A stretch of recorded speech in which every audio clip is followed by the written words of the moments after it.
죽으면 죽으리라. 실격된 순교자의 수기 안예숙. 10. 유황불로 일본은 망합니다. 동정역을 나온 우리들은 택시를 타고 고급 호텔로 갔다. 나는 큰 방을 얻어서 조용히 기도하기로 하고 박찬호는 내 방에서 퍽 떨어진 방을 정해들었다. 식당에서 저녁 식사를 같이 한 후 그의 아들은 기숙사로 돌아갔다. 5층 건물의 호텔은 조용하고 깨끗했다. 여자 사원들도 친절해서 마음에 들었다. 내 방에서는 번화한 시가가 내려다 보이고 수많은 군중이 왕래하는 곳이 보였다. 밤이 되어 자리에 누웠다. 그런데 난방장치가 없는 일본인의 집은 밤이 깊어갈수록 더욱 추웠다.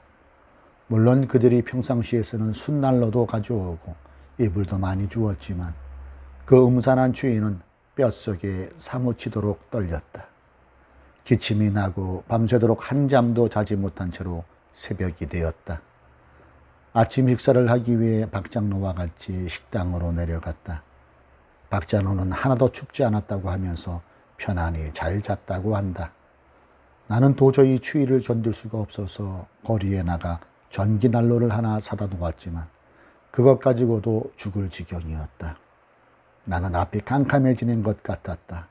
자, 이렇게 모든 기구와 이불을 갖춰놓고도 추워서 1시간을 참기에 힘이 드는데 만일에 잡혀가서 침구도 없고 난로 같은 것은 물론 없고 이런 날씨에는 빨리 얼어 죽는 일도 없을 텐데 시멘트 바닥의 유치장에 들어가면 배고픈 것은 고사하고 이 추위에 어떻게 견디나? 아무래도 죽이지는 않고 잡아 가두어두고 고문만 계속하면 내 약한 몸이 얼마나 견디어 줄 것인가 하고 생각하니 기가 막혔다. 그래서 새로 결심을 하고 우선 주의 기적이 박장로에게 나타났던 것과 같이 내게도 나타나 주시기를 위해 기도하기로 작정했다. 기도의 제목은 이 추위를 없애주시든지 추워도 견딜 수 있는 능력을 주시든지 하여 달라고 하는 것이었다. 이때 박장로가 문을 노크하고 방으로 들어서자마자 대체 이것은 무엇을 하라는 거요? 하고 차표를 내보였다.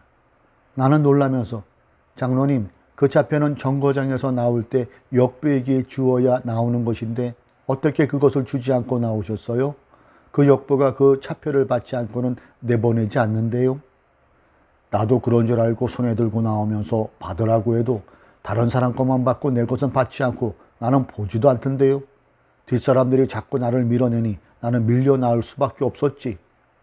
그리고 그는 만족한 듯이 웃으며 아, 주는 나의 피난처시라. 주께서 내 몸을 가리워서 일본인들의 눈을 내게 대해서는 소경을 만들었구려. 그러니 볼 수가 있겠소? 소경들을 만들어 놓았단 말이야. 소경 하면서 자신만만해한다. 나는 이 말에 더욱더 용기를 얻어가지고 기도해서 이 추위를 이겨보자고 굳게 결심했다. 다음 날도 역시 흐리고 몹시 추웠다. 나는 힘을 내서 밤새도록 간절한 기도를 드렸다. 그 다음 날도 또 그 다음 날도 나는 다른 문제를 제쳐놓고 우선 이 추위 문제를 위해서 기도했다. 우선 잘 수도 없고 쉴 수도 없으니 기도할 수밖에 없었다. 그리고 박장로에게 기도해달라고 했다. 그러나 그는 대답하기를 안 선생이 추운 것은 몸이 쇠약해서 그런 것이고 먹지 않아서 그런 것이니 잘 먹고 잘 자면 괜찮아져요 하면서 그런 것 가지고 시급한 때에 하나님을 귀찮으시게 하고 시간을 허비할 필요가 무엇이며 더욱이나 지금 봄이 가까워지는데 그런 것이 다 무슨 문제요? 한다. 그는 건강한 분이라 허약한 나의 이 안타까운 심정을 알 길이 없을 것 같았다. 또 그가 이 기도를 거부함으로 나는 기도할 힘을 다 잃어버리고 맥이 풀려서 기도를 하면서도 박장로 말대로만 된 것 같았다. 이 무서운 추위가 우선에는 가장 큰 원수인 것을 알면서도 어떻게 해야 할지 몰랐다. 따뜻한 좋은 털옷을 모두 겹겹이 껴입어서 몸을 움직일 수가 없는 위에다 외뜻까지 입으니 몸이 무겁고 부자유한 지경인데도 추위는 더 강하게 날마다 밤마다 나를 싸고 돌았다. 박 장로는 내가 공연히 방 속에서 기도만 하고 할 일을 추진시키지 않는다고 조급해진 태도였다. 사흘째 되는 날 그는 화를 내면서 자, 주님의 일을 하러 왔으니 빨리 1시간이라도 일을 만들어서 해야 되지. 방에서 기도만 하고 있으려면 한국에서 했지 여기까지 올 필요가 없지 않소? 박 장로의 말이 옳았다. 기도는 지금까지 집에서 했었고 또 수많은 성도들이 뒤에서 하고 있으니까 우리는 전선에서 싸움을 해야만 되는 것이다. 그러나 그렇다고 해서 무턱대고 나가서 아무라도 만나는 대로 말할 수도 없는 일이었다. 그래서 나는 주일이 오기를 기다리고 있었다. 주일이 되면 후지미조 장로교회로 가서 하빗기 중장을 만나서 의논하고 힘을 빌려 길을 열 것으로 생각했던 것이다. 그의 집을 찾아가려 해도 집을 알지도 못했고 또 안다고 해도 집으로 찾아가는 것은 복잡해질 듯해서 한 예배자로서 교회에 나가 그를 만나는 것이 마땅하다고 생각했기 때문이다. 박 장로는 내 설명을 듣고 그래도 마땅치 못하다는 듯 자기 방으로 가버렸다. 나는 내 방의 창문을 열고 앞에 보여주는 높은 빌딩들이 질비하게 서 있는 도심지대를 내려다보았다. 그 건물들은 모두 견고했고 그 아래로 걸어다니는 사람들은 모두 자신만만해 보였고 세계의 강대 국민으로서 활보하는 그들 시민의 자태와 거기에 어울리는 도시의 모양을 보면서 나는 생각했다. 우상으로 시작해서 우상 속에서 자라났고 우상으로 채워진 이들의 머릿속에 과연 그리스도의 복음을 전하는 일이 가능한 일일까? 이 민족이 과연 알아들을 것인가? 나는 또 예레미야서를 생각했다. 모압은 예로부터 평안하고 포로도 되지 아니하였으므로 마치 술의 그 찢기 위에 있고 이 그릇에서 저 그릇으로 옮기지 않음 같아서 그 맛이 남아있고 냄새가 변치 아니하였도다. 그러므로 나 여호와가 말하노라. 날이 이르르니 내가 그 그릇을 기울일 자를 보낼 것이라. 그들이 기울여서 그 그릇을 비기하고 그 병들을 부수리니 이스라엘 집이 베델을 의뢰함으로 수치를 당한 것 같이 모압이 그못으로 인하여 수치를 당하리로다. 너희가 어찌하여 말하기를 우리는 용사여 전쟁에 맹사라 하느뇨. 만군의 여호와라 일컫는 왕이 이같이 말하노라. 모압이 황폐되었도다. 그 성읍들은 연기가 되어 올라가고 그 택한 청년들은 내려가서 살육을 당하니 모압의 재난이 가까웠고 그 고난이 속히 임하리로다. 과연 하늘에서 큰 불이 내려올 것인가? 또 내려온다 해도 이 큰 도시가 변하여질 것인가? 이 대도회는 너무도 견고해 보이고 문화의 첨단을 걷는다고 자부하는 이들은 너무도 늠름해 보였다. 나는 나 자신을 검토해 보았다. 이만한 이른봄 추위에도 와들와들 떠는 하나의 미약한 여성, 아무도 알아주지 못하는 무명의 한국인 소녀, 그리고 또 일본만이라고는 하이라는 말 한마디도 혀를 눌려본 일이 없는 연로한 박장로의 존재. 이 모든 사실은 양양한 배에 물결이 요동치고 있는데 조그마한 갈매기가 죽을 힘을 다해서 그 가나다란 목소리로 바다의 험한 물결 소리를 거슬러 소리 지르며 다니는 것과도 같았다. 또 우리들의 일을 비유하면 힘없는 메뚜기 한 마리가 용맹한 성난 사자의 뒷공무니를 무는 것 같이 아무런 충격도 주지 못하는 것이 아닐까 하는 생각도 해줬다. 2000년 동안은 누구에게도 항복해 본 일이 없다고 뽐내고 자랑하는 소위 대일본 제국의 명성은 그들의 큰 소리하는 것을 뒷받침해 주는 듯이 내 눈앞에 펼쳐져 보이는 저 큰 도시와 질서와 힘이 거짓은 아니라고 증명하는 것과 같이 보였다. 나는 시편 기자의 시를 생각했다. 나는 거의 실족할 뻔하였고 내 걸음이 미끄러워질 뻔하였으니 이는 내가 악인의 형통함을 보고 오만한 자를 질시하였음이로다. 저희는 죽는 때에도 고통이 없고 그 힘이 건강하며 타인과 같은 고난이 없고 타인과 같은 재앙도 없나니 그러므로 교만이 저희 목걸이요 강포가 저희 입은 옷이며 살찜으로 저희 눈이 솟아나며 저희 소득은 마음의 소문보다 진하며. 옛날이나 오늘이나 세상은 한 가지인가? 그 옛날도 오늘 같았기에 시편 기자는 이렇듯 탄식하였을 것이다. 회색빛 구름은 온 하늘에 깔려 있고 그 회색 구름 사이에는 검고 험한 구름이 비를 가득 싣고 언제든지 땅에 뿌릴 기세였고, 한편으로는 흰송같이 깨끗한 구름이 훨훨 흘러가기도 했다. 나는 구름들이 오고 가면서 그 형태를 변해가는 광경에 이끌려 오랫동안 흥미있게 하늘을 쳐다보고 있었다. 그것들의 신비스러운 운동을 한참 보니 저것들을 만들고 운영하시는 분을 보는 듯 느껴졌다. 나는 그 창조주의 쉬지 않으시는 일을 생각했다. 큰 소리로 오 주여, 모든 우주를 말씀으로 창조하시고 운영하시는 하나님, 항복을 하는 것 같이 소리를 질렀다. 그리고 다시 큰 도시를 내려다보았다. 저 많은 군상들을 볼 때 슬픔이 가슴을 콱 메웠다. 잘 먹어서 얼굴에 기름이 줄줄 흐르고 자신만만해 보이는 군상들이 열을 지어서 지옥으로 떨어져 가는 것을 느꼈기 때문이었다. 오 주여, 주님이 저 인간들을 보실 때 저 모양을 보셨으니 어찌 십자가에서 내려오실 수가 있었겠습니까? 십자가에 안에 올라갈 수는 없었고, 내가 만일 하나님의 아들이어든 십자가에서 내려오라고 외친 무리들 앞에 차마 내려오실 수가 없으셨겠나이다. 내려오라고 외치던 그들도 역시 저 모양으로 모두 열을 서서 지옥으로 돌아가는 것을 아셨을 테니까요. 나는 다시 큰 소리로 부르짖었다. 나도 희생하겠사오니 당신의 합당한 대로 써 주시옵소서. 끝내 또 비가 쏟아져 내렸다. 이 추위를 피하는 길은 뜨거운 물로 목욕을 하는 길밖에 없었다. 그러나 목욕을 하고 나면 다시 추워지는 것이다.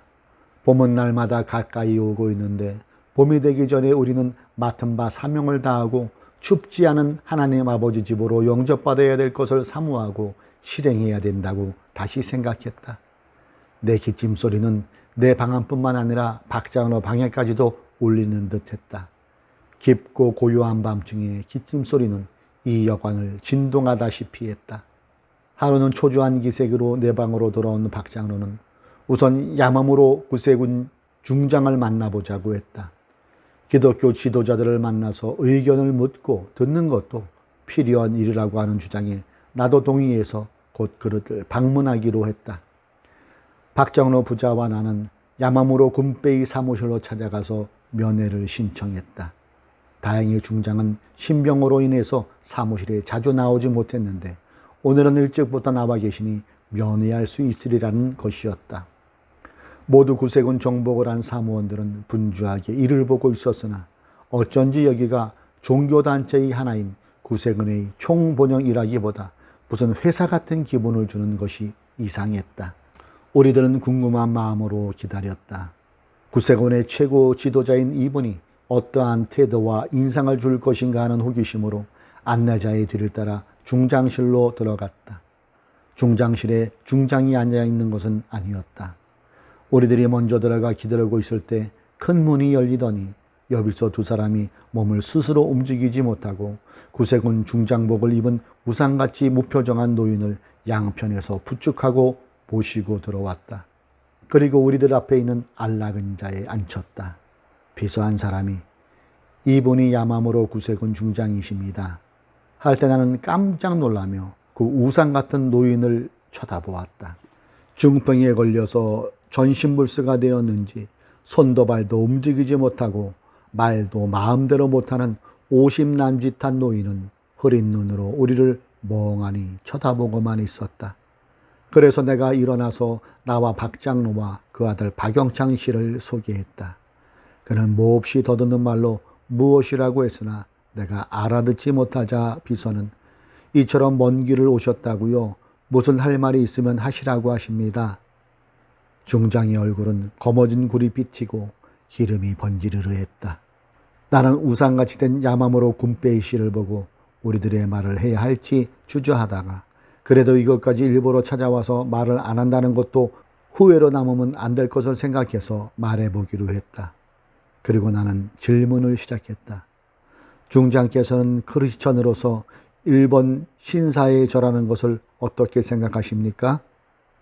그는 내 말을 듣고 무표정한 얼굴 그대로 나는 크리스천들이 신사에 가서 절하는 것을 별로 이상하게 생각해 본 일이 없습니다. 라고 나도 알아들을 수 있을 정도의 말로 대답했다. 나는 놀라는 동시에 이해할 수 없다는 표정으로 다시 그러면 중장께서는 기독교인들이 신사에 가서 절하고 일본의 800만 신들을 하나님과 더불어 섬길 수 있다는 말씀입니까? 즉 기독교인들이 신사에 가서 모든 의식에 참여하고 절하고 섬기고 해도 죄가 되지 않는다고 보신다 말씀입니까? 그는 똑똑한 음성으로 네 했다. 그리고 또 중풍이 걸려 떨리는 음성으로 이렇게 말하는 것이었다. 나는 조그마한 시골에서 자랐는데 내가 장성원 후에 나와 같이 자라난 친구와 전쟁에 나간 일이 있습니다. 우리 두 사람은 가장 가까운 친구였는데 전쟁터에서 그 친구는 불행히도 전사하여 그 시체를 가져다가 우리가 자라난 시골 신사에다 묻었습니다. 나는 몇 해 전에 내 고향에 찾아갔는데 내 친구가 묻혀있는 그 신사에 가서 절을 하고 나라를 위해 싸우다 죽어준 것을 감사했습니다. 물론 나는 당신들이 다 아는 기독교인이 아닙니까? 이와 같이 나는 기독교인들이 신사에 가서 나라를 위해 죽은 혼들에게 머리를 숙여 절하는 것을 죄라고 정하고 싶지 않습니다. 나는 그가 천천히 한마디 한마디 말하는 동안 그를 쳐다보고 또 보면서 어이가 없고 기가 막히는 듯했다.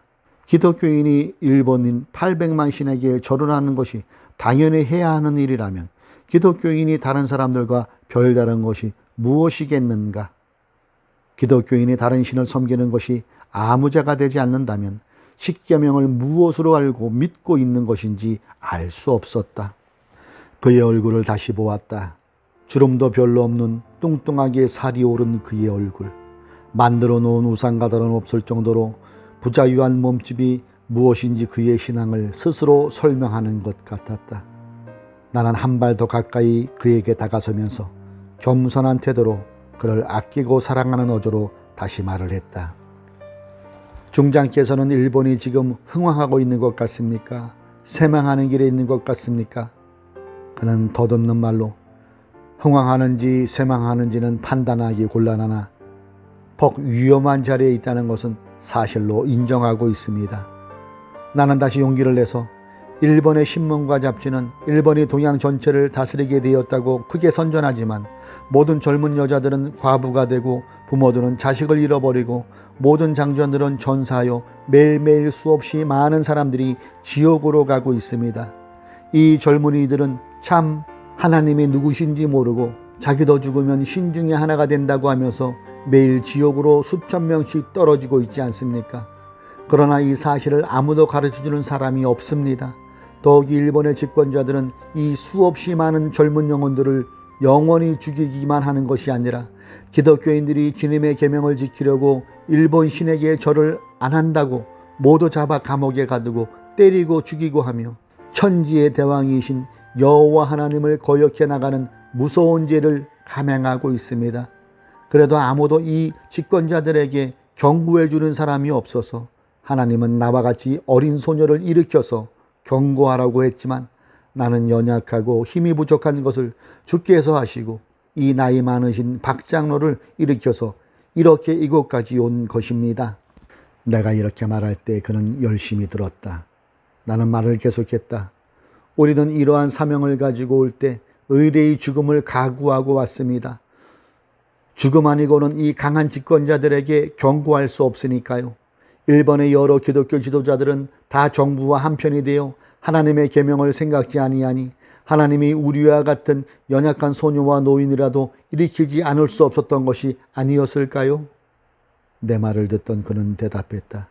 내가 과거에 한 달에 한 번씩 천황폐하께 나아가서 그를 위해 축복을 해주었는데 이와 같이 몸을 못 쓰게 된 이후로는 그것도 못하게 되었습니다. 나를 위해 기도해 주십시오 하고 일어나려 했다. 비서가 와서 붙들어 일으킨 즉 그는 우리에게 절을 하려고 하는 모양이나 몸이 말을 듣지 않아 다시 자리에 주저앉아 버렸다. 나는 내가 가지고 있던 성경을 펴서 예레미야서에 나타난 바알신과 일본신이 어찌 흡사하게 같은가를 그 앞에서 읽어주었다. 그는 놀라듯이 그 구절을 듣고 있었다. 그는 두 손을 펴서 악수를 청했다. 그리고 다시 나를 위해서 기도해 주십시오. 또 하나님이 당신들을 크게 써서 일본이 회개하기를 바라고 기도하겠습니다. 고색은 일본 번역에서 나온즉 부슬비가 내리고 있었다. 천황에게까지 가서 기도해 줄 수 있는 이 큰 기회를 부여받은 지도자가 어찌해서 자기의 직책을 다 못하고 우상에게 가서 절을 하며 저와 같이 산 우상이 되었는가. 최고 지도자를 모시고도 올바른 교훈을 받지 못한 이 도시, 이 나라가 아무것도 모른 채 유황불을 맞아 지옥으로 떨어지는구나 하고 생각하니 이 흘러내리는 비와 같이 내 눈물도 흘러내렸다. 우리는 여관으로 돌아오는 길에 전차를 타고 동경 도심지의 호화로운 큰 백화점 식당에서 식사를 하면서 그 많은 손님들 속에 섞여 보았다.